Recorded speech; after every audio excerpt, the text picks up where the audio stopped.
ஹாய்ப்பா, அனைவருக்கும் இனி இரவு வணக்கம். வாங்க இன்னைக்கு கோஸ் கூட்டு எப்படி செய்யலாம் பார்த்தீங்கன்னா, நான் அரை கிளாஸ் துவரம் பருப்பு எடுத்துருக்கேன். கிளாஸ்லேயே 1/4 கிளாஸ் கடலைப்பருப்பு, 1/4 கிளாஸ் பாசிப்பருப்பு.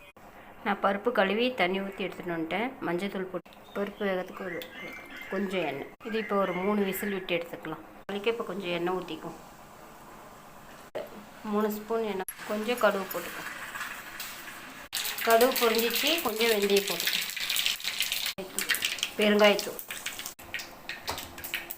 3 பச்சை மிளகாய் எடுத்துக்கிறேன், போட்டுக்கலாம். நான் ஒரு 2 வெங்காயம், ஒரு தக்காளி கட் பண்ணி வச்சுருக்கேன், போட்டுக்கலாம். கருவேப்பிலை போட்டுக்கலாம். இப்போ வெங்காயம் தக்காளி நல்லா வதங்கிடுச்சு. நம்ம கட் பண்ணி வச்ச கோட்டிங்கன்னா கோஸ் நல்லா வதங்கி வந்திருக்கு. இப்போது மசாலா சேர்த்துக்கலாம்.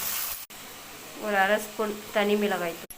மிளகாய்த்தூள் வந்து நீங்கள் ஆப்ஷனல் தான், நீங்கள் வேணும்னா போட்டுக்கலாம், இல்லைனா விட்டுலாம். சாம்பார் பொடி நம்ம வீட்டில் அரைச்சது 1 ஸ்பூன். அதில் வந்து பச்சை மிளகா வேறு போட்டுக்கோம், ஒரு 2.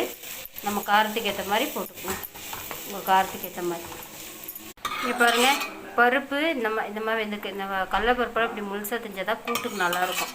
ரொம்ப மசிய வேகக்கூடாது. இப்போ நம்ம வதக்கி வச்சதை எடுத்து இந்த குக்கரில் கொட்டிக்குவோம். தண்ணி ஊற்றி இந்த கூட்டுக்கு ஏற்ற அளவுக்கு உப்பு போட்டுக்குவோம். கூட்டு பார்த்திங்கன்னா கெட்டியாக தான் இருக்கணும், தண்ணியாக இருக்கக்கூடாது. இதுக்கு வந்து புளி கொஞ்சம் தான் ஊற்றணும், நிறையா ஊற்றக்கூடாது. நம்ம ஆல்ரெடி தக்காளி போட்டிருக்கோம். கூட்டுக்கெல்லாம் எப்பவுமே புளி கொஞ்சமாக தான் இருக்கணும், ஒரு சொட்டு. குக்கர் சூடான சுவையான கோஸ் கூட்டு ரெடி ஆயிடுச்சு.